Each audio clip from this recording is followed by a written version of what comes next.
बिहार में जातीय गणना की रिपोर्ट जारी होने के बाद लोगों की प्रतिक्रियाएं सामने आने लगी हैं। कई लोगों ने जातीय गणना की रिपोर्ट को समाज के लिए फायदेमंद बताया है और कहा है कि इसी के आधार पर जातियों का विकास संभव हो सकेगा। तो वहीं ज्यादातर लोगों ने इसे पैसे की बर्बादी बताया और कहा कि इससे बिहार में जातीय विद्वेष बढ़ेगा, जबकि युवाओं का कहना है कि सरकार बेरोजगारों की गणना करवाए, जातीय गणना से कुछ नहीं होगा। लोगों से बात की संवाददाता रजनीश कुमार ने। जातीय गणना की रिपोर्ट जारी होने के बाद पटना के लोग क्या सोचते हैं, सीधी बातचीत करते हैं हम लोगों से ही। रिपोर्ट जारी हो गई है, अब क्या लग रहा है कि इससे क्या फायदा हो सकता है? सबसे बड़ा फायदा तो ये होगा जी कि बहुत सारे लोग इन जातियों में उनको उचित जवाब, एक तो जगह, इज्जत, पोजीशन और फायदा नहीं होता था। तब अब हर वर्ग के लिए एक तरह से उस रेशियो में अगर तरक्की होगी तो सबका विकास होगा। आर्थिक रूप से भी कहा जा रहा है कि अब उनका एक तरह से अब जो है उद्धार होगा उन जातियों का। क्या लग रहा है कि अब सही है कहना, इसके आने से सभी जाति के लोगों को इसका फायदा होगा। इस तरह से लोग कह रहे हैं कि रिपोर्ट सही नहीं है। कई लोगों का ये कहना है कि रिपोर्ट सही नहीं है, आनन फानन में रिपोर्ट तैयार की गई है। आप कितने संतुष्ट हैं? देखिए, आनंद फानंद में रिपोर्ट तैयार किया गया कि क्या किया, लेकिन एक आंकड़ा तो अब सामने आ गया है। अभी तक सभी पार्टी दल के नेता लोग बोलते थे कि जिसकी जितने हिस्से थी आबादी उसकी उतनी भागीदारी, तो अब तो सब शीशे के सामने साफ है। कह रहे हैं कि बहुत खर्च हुआ है, सरकार जो है बहुत पैसा खर्च की है, इससे कुछ और काम हो सकता था। जातीय गणना से क्या हो सकता है? लोग का कहना गलत है। यह सामाजिक न्याय का बहुत बड़ा लड़ाई है जो जीत गया नीतीश कुमार। जिसका जो नेता सब बार्गेनिंग कर रहा था, बार्गेनर नहीं चला, जिसका जो हक है उसको मिलेगा। देखिए, दो तीन बात हम सबसे पहले रखना चाहेंगे कि सबसे पहले सरकार जो रोजगार के मुद्दे पे सरकार में आई थी, तो सबसे पहले सरकार से हम यह विनती करते हैं कि पहले वो बेरोजगारों की गणना करवा ले। दूसरा बात, अगर ये लोग हमारे अभिभावक भी कह के गए हैं कि जिसकी जितनी भागीदारी उसका हिस्सा, भैया हम 3% है, हम 3% टैक्स देंगे, आप 36%, आप 36% टैक्स दीजिए। गणना रिपोर्ट से सिर्फ पॉलिटिकल पार्टी लोगों को फायदा होगा, स्टूडेंट लोगों को कोई फायदा नहीं है। अगर यही खर्चा जो अगर स्टूडेंट लोगों के रोजगार पे किया जाता, तो स्टूडेंट लोगों को भी फायदा होता और राज्य का विकास होता है। सरकार साफ तौर से कह रही है कि भाई हम सबसे आगे रहे पूरे देश भर में जातीय गणना की रिपोर्ट जारी करने में। सबसे पहले तो मैं नीतीश कुमार, लालू प्रसाद यादव, हमारे भावी मुख्यमंत्री तेजस्वी यादव को हार्दिक बधाई देना चाहते हैं, जो इतना बड़ा मिशन को इन्होंने पूरा किया है। केवल राजनीतिक जो पार्टियां हैं उन्हीं को फायदा होगा। अगर यही जाति जनगणना की बात हो रही है और हिस्सेदारी की बात हो रही है, तो जब बीजेपी वाले और बाकी आम जन जब बोलते हैं कि धर्म के आधार पर देश जो हिंदुत्व का संप्रदाय में बांटने का मतलब हिंदू राष्ट्र घोषित कर दिया जाए, तो धर्म के आधार पर कर दिया जाए, तब ये पार्टियां कहाँ पीछे चली जाती है। ऐसा कि इससे कोई फायदा होने वाला है नहीं।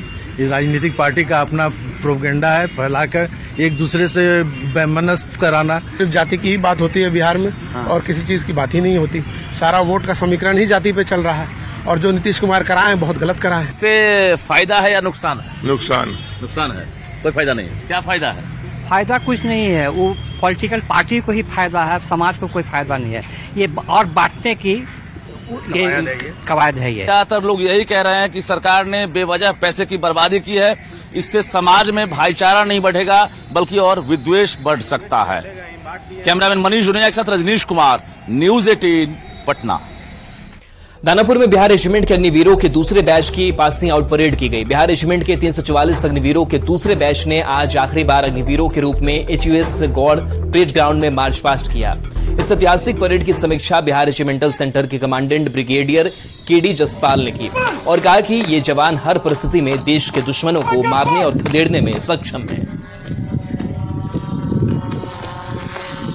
भारतीय सेना की प्रत्येक रेजिमेंट के पास हम मौजूद हैं दानापुर के BRC में, और हमारे पीछे देख सकते हैं कि वो जवान हैं 344 अग्निवीर के वो जवान हैं जिन्हें सेना में शामिल किया जा रहा है। 344 जवान अपने देश की रक्षा के लिए यहाँ पर अपना शपथ लेने के बाद यहाँ मौजूद हैं और यहाँ पर ड्रिल करेंगे और ड्रिल करने के साथ ही उन्हें सेना में शामिल कर लिया जाएगा। ये 344 जवान शपथ लिए हैं कि देश की रक्षा के लिए अपनी प्राणों की आहुति भी देनी पड़े तो हम देंगे, और इसके बाद देश रक्षा में इन्हें भेजा भी जाएगा।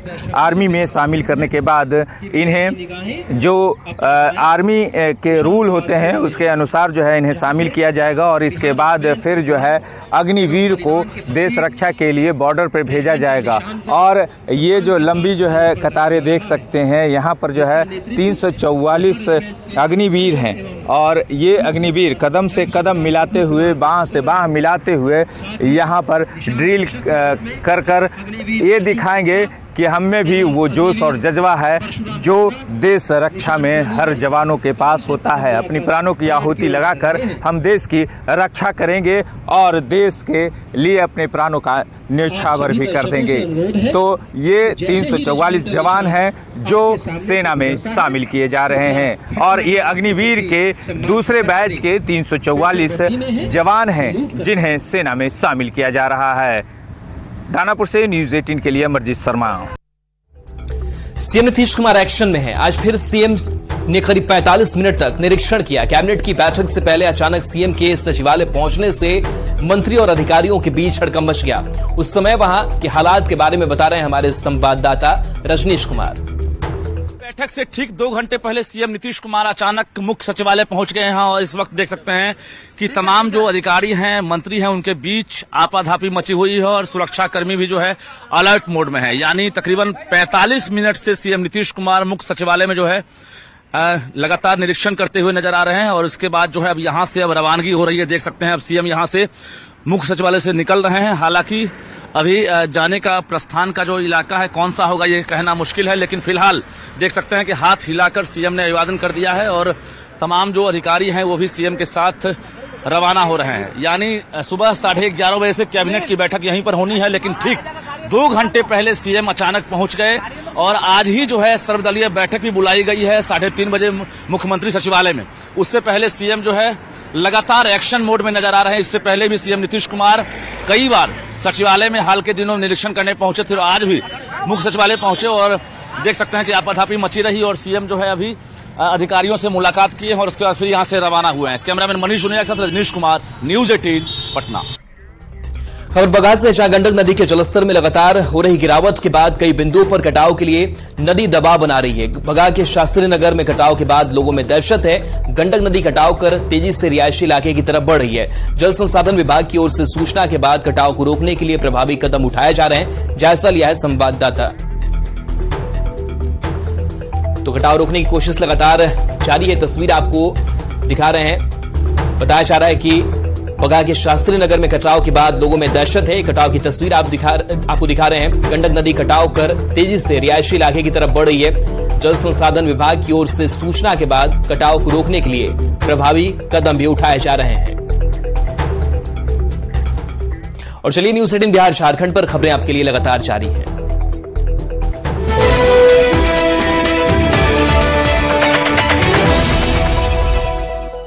देश का भरोसा जाति सर्वे कराएंगे।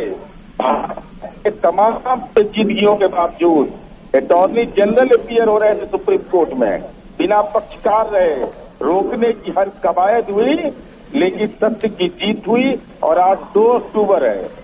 राष्ट्रपिता महात्मा गांधी के चरणों में शीश झुकाते हुए उन्होंने कहा था कि समाज के निचले पायदान पर जो व्यक्ति है उसके आंख के आंसू पोंछना है। तो नीतीश कुमार जी ने तो वो करके दिखाया।